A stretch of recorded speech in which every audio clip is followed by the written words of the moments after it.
दोस्तों नमस्कार। दोस्तों आपको याद हो जस्ट परसों मैंने ये वीडियो बनाया था विद दिस हमलिन।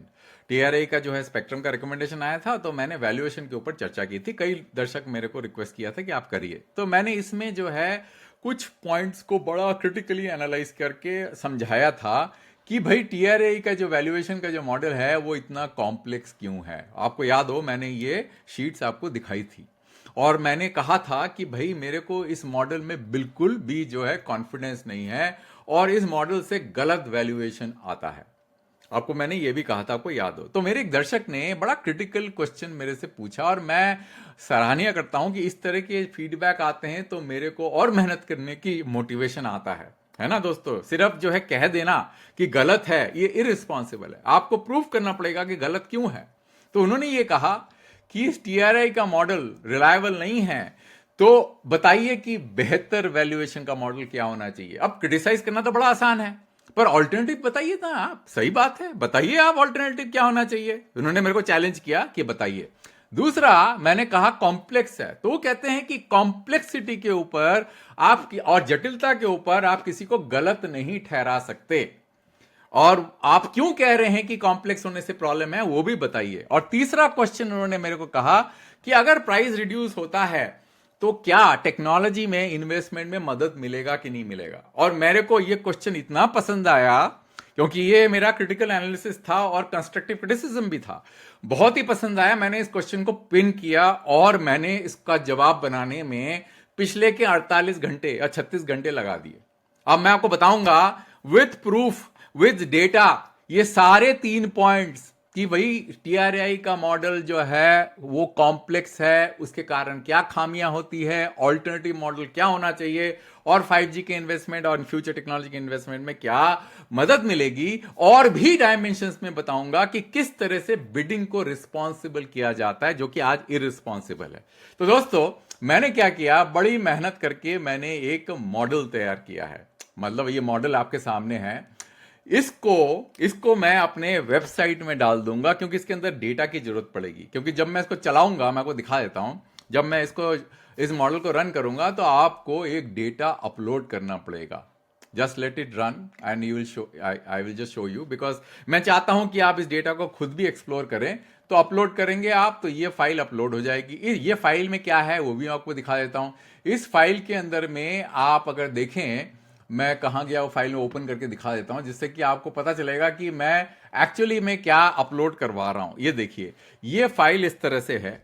इस फाइल के अंदर में टीआरआई का प्राइस, डीओटी का प्राइस और फाइनल ऑक्शन प्राइस सारे ऑक्शंस के हैं यहां पे। तो ये अपलोड होगा, जैसे ही ये अपलोड होगा यहां पे तो ये टूल जो है लाइव हो जाएगा आपके सामने, ये हिट मैप नजर आ जाएगी। ठीक है ना दोस्तों। अब हम जो है एक परत दर परत जो है इसका इसका व्याख्या करेंगे और मैं बताऊंगा कि कितने इनकंसिस्टेंसीज आपको नजर आएंगे। और आपको यह भी बताऊंगा कि ये इनकंसिस्टेंसी टीआरएआई के प्राइसिंग मॉडल के साथ के कारण हुआ था या ऑक्शन के अंदर में इररिस्पॉन्सिबल बिडिंग के कारण हुआ था, वो भी मैं बताऊंगा। ध्यान से देखिए दोस्तों ये वीडियो। इस तरह का जो एनालिसिस आपको कहीं नहीं मिलेगा, बिकॉज एक तो इसको डेटा को गैदर करना बहुत मुश्किल है और दूसरा जो है इसको बनाना में भी मेरे को बहुत ज्यादा टाइम लग गया। अब देखिए दोस्तों, ये है क्या, ये क्या है, ये जो है पैन इंडिया, राइट। पहला तो मैं 3 टैब नजर आ रहे हैं आपके। टीआरएआई का जो है प्राइस, ये आपका पैन इंडिया प्राइस है और कितने सर्कल्स इन्वॉल्व है यहां पे भी लिख दिया, क्योंकि कभी यार क्या होता है सारे सर्कल्स के रिजर्व प्राइस नहीं देते टीआरएआई। उसके बाद रिजर्व प्राइस जो कि डीओटी ने सेट किया वो भी मैंने यहां लिस्ट कर दिया, और ऑक्शन का क्या आउटकम रहा वहां भी लिस्ट कर दिया। तो पहला तो आपको ये व्यू मिलेगा। उसके बाद बड़ा इंटरेस्टिंग होगा, आप एक पर्टिकुलर सेल को क्लिक करिए। जैसे मैंने इसको क्लिक किया तो आपको एक हीट मैप व्यू मिलेगा सारे के सारे सर्कल्स के प्राइजेस का। अब देखिए, पर वो सीक्वेंस में मिलेगा आपको और ये अल्फाबेटिकल ऑर्डर मिलेगा। रैंकिंग जो है उसके वैल्यू से डिटरमाइन होगी। अगर आप रैंक वाइज चाहते हैं तो रैंक में आप ऐसे कर लीजिए तो आपको रैंक वाइज जो है सीक्वेंस मिल जाएगा। ठीक है ना। तो हीट मैप देख लिया आपने यहां पे। तो ये आपको क्या दिख रहा है कि 2010 में टीआरआई ने क्या प्राइस सेट किया था। उसके बाद डीओटी ने रिजर्व प्राइस बढ़ा दिया। तो आपको यहां दिखेगा कि कितना रिजर्व प्राइस कहां कहां डीओटी ने बढ़ाया है। परसेंटेज वाइज, ठीक है ना। तो आपको देखिए भाई 100% कई जगह पे बढ़ा दिया डीओटी ने। जो टीआरआई का प्राइस था, अगर मैं इसको व्यू को चेंज करके दोबारा इसमें जाऊं तो देखिए पहले क्या था, टीआरआई का पर मेगाहर्ट्ज प्राइस 404 था, डीओटी ने इसको 700 मेगाहर्ट्ज कर दिया, 2100, बिकॉज 3G का ऑक्शन का बहुत इंपॉर्टेंट ऑक्शन था। फिर चलते हैं इस व्यू में, ठीक है ना। अब क्या हुआ कि ऑक्शन हुआ। अब देखिएगा ध्यान से दोस्तों, ऑक्शन हुआ, ऑक्शन के बाद देखिए कैसे प्राइजेस बढ़ गए। देखा आपने 329%, जो रिजर्व प्राइस टीआरआई ने 100% बढ़ाया था, ऑक्शन का प्राइजेस 329% बढ़ गया आंध्र प्रदेश में, दिल्ली का 1000% बढ़ गया, मुंबई का लगभग 900%, 1000% बढ़ गया, ठीक है ना। अब देखिए दोस्तों क्यों बढ़ा, क्योंकि ये भी तो बताना जरूरी है क्यों बढ़ा। इसके लिए आपको मेरे इस पर्टिकुलर जो टूल मैं हमेशा यूज करता हूं और काफी लोग यूज करते होंगे इसको, उसमें जाइए। अब यहां पे आपको एक हीट मैप नजर आएगा। इस हीट मैप में आपको याद होगा कि 3G ऑक्शन में 182 राउंड्स हुआ होते थे, है ना।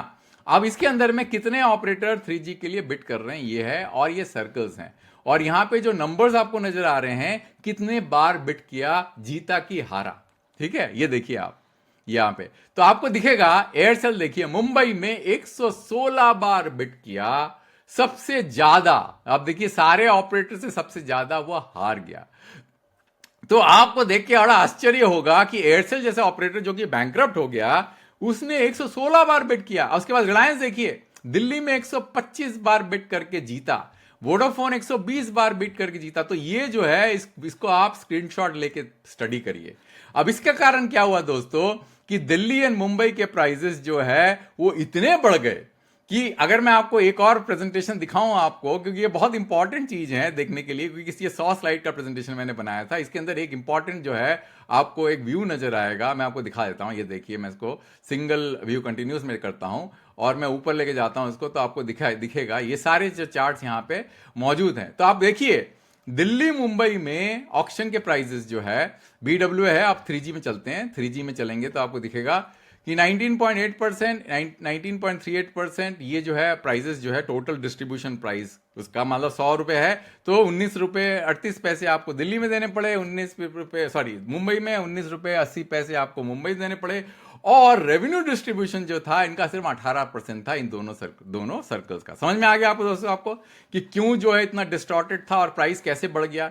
अब क्या हुआ दोस्तों, नेक्स्ट में चलते हैं 2012 में। तो देखिए 3G के प्राइसेस बढ़ गए। अब बढ़ने के बाद टीआरआई ने क्या किया उसका देखते हैं। टीआरआई ने जो रिजर्व प्राइस यहां पे था, जो आया ऑक्शन प्राइस आया था, अब देखिए ध्यान से देखिए 3350, ठीक है, टीआरआई ने 1800 का प्राइस बढ़ा दिया, और बढ़ा दिया उन्होंने। 3350 ऑक्शन का प्राइस था पर मेगाहर्ट्ज पूरे पैन इंडिया सर्कल्स में 3350। टीआरआई ने बोला नहीं, इससे ज्यादा देना पड़ेगा 1800 मेगाहर्ट्ज का 2012 के ऑक्शन में, ठीक है दोस्तों। अब क्या किया डीओटी ने, कहा क्या किया, अच्छा अब 800 का भी देखिए 2 गुना कर दिया, इसका 2 गुना कर दिया। टीआरआई ने बोला कि मेरे को कोई मतलब नहीं कितने ऑपरेटर बिट किया मालूम नहीं मेरे को, 2 टाइम्स, राइट। वो मॉडल में नहीं जाएंगे बिकॉज वो मॉडल में आपको नजर नहीं आएगा, ठीक है। अच्छा रिजर्व प्राइस डीओटी ने देखा, अच्छा टीआरआई ने तो ये कैसे किया, डीओटी ने अपनी तरफ से प्राइजेस काट दिए। आपको दिख रहा है आपको डीओटी ने अपने, और कैसे काटे प्राइजेस आपको इस व्यू में नजर आएगा। देखिए कितने परसेंट प्राइसेस रिडक्शन किए हैं डीओटी ने टीआरआई के, उससे आपको दिख रहा है आपको ये हो गया। उसके बाद में यहां पे भी मैं खोलूंगा तो देखिए कितना परसेंट काटा, 50% प्राइस काट दिया। मतलब DOT behave responsibly at that time. उन्होंने बोला टीआरआई का प्राइसेस गलत है, उनको पता चला कि भाई ये ऑक्शन जो है 2010 का ऑक्शन सही बेंचमार्क नहीं है। फिर क्या हुआ ऑक्शन में, क्या हुआ, किसी ने नहीं लिया 800 मेगाहर्ट्ज स्पेक्ट्रम क्योंकि प्राइस बहुत ज्यादा था, और 1800 में कई सर्कल्स में बिड नहीं हुए। कौन कौन से सर्कल्स में बिड नहीं हुए, दिल्ली मुंबई वगैरह आपको नजर नहीं आ रहा होगा यहां पे। अगर मैं रिजर्व प्राइस में जाऊं, देखिए ये दिल्ली है, कर्नाटका है और मुंबई है। ऑक्शन में जाऊंगा तो ये तीनों सर्कल्स आपको खाली मिलेंगे, और रिजर्व प्राइस में देखिए राजस्थान भी नहीं बिड हुआ, ठीक है। तो लोगों ने सेलेक्टिव बिड किया, लोगों ने बिड सेलेक्टिव किया, ठीक है ना। आपको समझ में आ गया बात। अब दोबारा चलते हैं उसके अंदर में, ये तो कहानी हो गई। अब 2013 में टीआरआई ने बोला भाई हम तो नहीं देंगे रिजर्व प्राइस, ठीक है, आप जो करना करिए। तो टीआरआई ने कहा कि भाई मैं तो रिजर्व प्राइस देने वाला नहीं हूं, तो डीओटी ने अपने रिजर्व प्राइस खुद निकाल दिए, तो उन्होंने काफी रिजर्व प्राइस को कम किया। अब देखिए टीआरआई ने नहीं दिया तो डीओटी ने अपना रिजर्व प्राइस दे दिया। और उसके बाद में फिर क्या हुआ कि 1800 के अंदर में भी अगर आप देखें, और अच्छा 900 में उन्होंने क्या किया, अच्छा इंटरेस्टिंग बात देखिएगा, 900 के प्राइसेस नहीं कटे। देखिए 900 के प्राइसेस उतने ही थे जो कि 3G ऑक्शन के प्राइसेस थे, उनका 2 टाइम्स। मैं आपको फिर दिखा देता हूं। अगर आप जाएंगे 2010 के ऑक्शन के अंदर में जाएंगे तो आप देखिए, ये देखिए आपका दिल्ली मुंबई के प्राइसेस, वही प्राइस उन्होंने यहां पे रखा। कहां पे आपका ये वाला टीआरआई का, ये देखिए आपका 2014 रिजर्व प्राइस जो है 2013 का, देखिए बिल्कुल सेम टाइम से बढ़ा ही दिया उन्होंने। ठीक है, उसके बाद क्या हुआ कि 2013 में जब ऑक्शन हुआ तो देखिए किसी ने पार्टिसिपेट नहीं किया, यहां पे कोई मतलब नहीं था, ये एक्चुअली डाला भी नहीं था, एक्चुअली ये प्राइस सिर्फ था, ऑक्शन में डाला नहीं था। और सिर्फ 800 मेगाहर्ट्ज में एमटीएस ने ले लिया, क्योंकि उनके जो है वो लाइसेंस कैंसिल हो गए थे। ये हो गया। अब आप चलते हैं 2014 में। अब 2014 में आप देखिए कि सिर्फ दिल्ली मुंबई और कोलकाता डाला था उन्होंने। देखिए दिल्ली मुंबई और कोलकाता डाला था। उस टाइम में टीआरआई को लगा कि ये तो प्राइसेस जो है बहुत ज्यादा हैं, उन्होंने कोशिश करी इनके प्राइसेस गिराने के लिए, बट आपको याद हो ये रिन्यूअल ऑक्शन था। उसके बाद फिर उन्होंने क्या किया, डीओडी ने कहा नहीं नहीं टीआरआई आप प्राइस कम नहीं कर सकते, मेरे को तो प्राइस बढ़ाना है। उन्होंने 25 प्राइसेस बढ़ा दिए दिल्ली मुंबई कोलकाता का। ऑक्शन में क्या हुआ, ऑक्शन में ये 105% बढ़ गया, जो कि डीओटी के प्राइसेस, जो डीओटी ने प्राइस फिक्स किए थे उससे 105% बढ़ गया, और मुंबई 72% बढ़ गया, कोलकाता 55.7% बढ़ गया। क्यों? क्योंकि ये रिन्यूअल ऑक्शन था और इसके अंदर में जो कॉम्पिटिटर्स थे उन्होंने प्राइस बढ़वाया बिड करके उन सर्कल्स में। समझना दोस्तों, ये हो गया आपका, ये आपकी कहानी हो गई 2014 की। 1800 में कोई खास नहीं है, वहां पे प्राइसेस बढ़े, पर इतने प्राइस देखिए असाडो में जो टीआरआई के डीओटी के प्राइसेस थे, आपको ये स्क्रीनशॉट लीजिए, आपको पता चलेगा कि कितने प्राइसेस बढ़े। ठीक है, अब चलते हैं 2015 में, आपको इंटरेस्टिंग नजर आएगा। एक बहुत बड़ा एब्रेशन बताने वाला हूं दोस्तों आपको। अब 2015 में आप यहां चलिए, टीआरआई के प्राइस, टीआरआई ने 2015 में ये देखिए ये 900 मेगाहर्ट्ज के प्राइसेस सेट किए। देख लीजिए स्क्रीनशॉट आपके सामने। ठीक है, रिजर्व प्राइस डीओटी ने बढ़ा दिए। देखिए कुछ कुछ सर्कल्स में कितने बढ़ा दिए उन्होंने, मतलब आर्बिट्ररी बढ़ाए हैं, कोई लॉजिक नहीं दिया डीओटी ने, आपको मैं बता रहा हूं बहुत कन्विक्शन के साथ में। फिर ऑक्शन में क्या हुआ, देखिए ऑक्शन में देखिए कैसे प्राइसेस बढ़े हैं, और आपको ध्यान देना पड़ेगा यूपी ईस्ट, यूपी वेस्ट और राजस्थान में देखिए कितने, 240%, 334%, 259%, इतने बढ़ गए कि दिल्ली मुंबई से ज्यादा बढ़ गए। आप बोलेंगे कि ये बढ़े क्यों, है ना, कि रिन्यूअल ऑक्शन था। अब मैं आपको बताता हूं कि क्यों बढ़े। आप यहां देखिए 900 मेगाहर्ट्ज का 2015 का ये बिडिंग मैट्रिक्स है। आप आरजीओ को देखिए, ये बिड कर रहा है, इन्होंने राजस्थान में 27 टाइम्स बिड किया, है ना, भारती ने 28 टाइम्स बिड किया, वोडाफोन में 32 टाइम्स बिड किया, ये लोग जीते। और ये देखिए राजस्थान में 27 टाइम्स बिड करके हार गई रिलायंस जियो। यूपी ईस्ट में देखिए 23 टाइम्स बिड किया, लॉस्ट। वोडाफोन आइडिया ने 21 टाइम्स बिड किया, जीती। समझे आप। उसके बाद में यूपी वेस्ट में रिलायंस जियो ने 20 बार बिड किया, लॉस्ट। इसका मतलब रिलायंस को 900 मेगाहर्ट्ज में कोई इंटरेस्ट नहीं था, फिर भी बिड करके उन्होंने प्राइस बढ़ाया। समझे आप क्या बोल रहा हूं मैं। ये आप जो है स्क्रीनशॉट लेके रख लीजिए, आपको पता चलेगा। और डीओटी ने क्या किया, इंटरेस्टिंगली आपको बताता हूं टीआरआई ने क्या किया। जब मैं आपको 2016 के जो है रिजर्व प्राइस में लेके जाऊंगा तो आपको दिखेगा कि यहां पे ये देखिए 2015 के रिजर्व प्राइस 3004 थे। ये जो है टीआरआई ने कम किया था, टीआरआई चाहती थी कि रिजर्व प्राइस कम हो। अब देखिए रिजर्व प्राइस डीओटी ने क्या कर दिया, डीओटी ने रिजर्व प्राइस को बढ़ा दिया। और आपको एक और चीज बड़ा इंटरेस्टिंग नजर आएगा, मैं यहां पे दिखाता हूं कुछ सर्कल्स, जैसे अपना यूपी वेस्ट। आपको याद है यूपी वेस्ट, यूपी वेस्ट में ऑक्शन के प्राइसेस कितने थे, 738.5 2015 में 900 मेगाहर्ट्ज में। फिर उसके बाद में आप जो है रिजर्व प्राइस देखिए, इसको ध्यान से देखिए, इसको रिजर्व प्राइस यहां पे देखिए 739। अब जब तो आपको पता था कि ये रिस्पॉन्सिबल बिडिंग हुई है, तो अपने प्राइस क्यों नहीं काटे 900 मेगाहर्ट्ज के।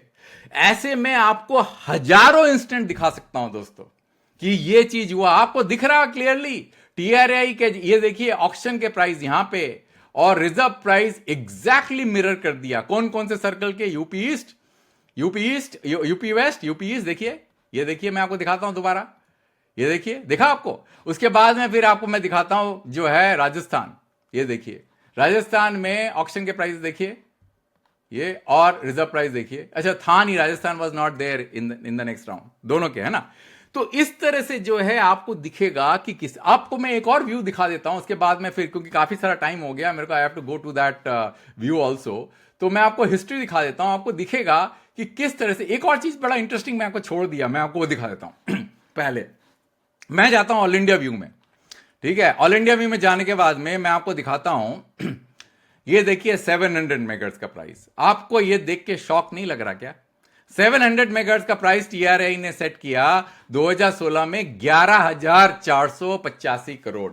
किसी भी एंगल से ये प्राइस ठीक था क्या? मैं आपको जो है एक और व्यू दिखाता हूं, उसको देख के आपको पता चलेगा। ये देखिए 700 मेगाहर्ट्ज का जो है, ये देखिए 700 मेगाहर्ट्ज में क्या हुआ। 700 मेगाहर्ट्ज का प्राइस ये देखिए, कभी सोचा था कभी इस तरह से प्राइस सेट करेगी?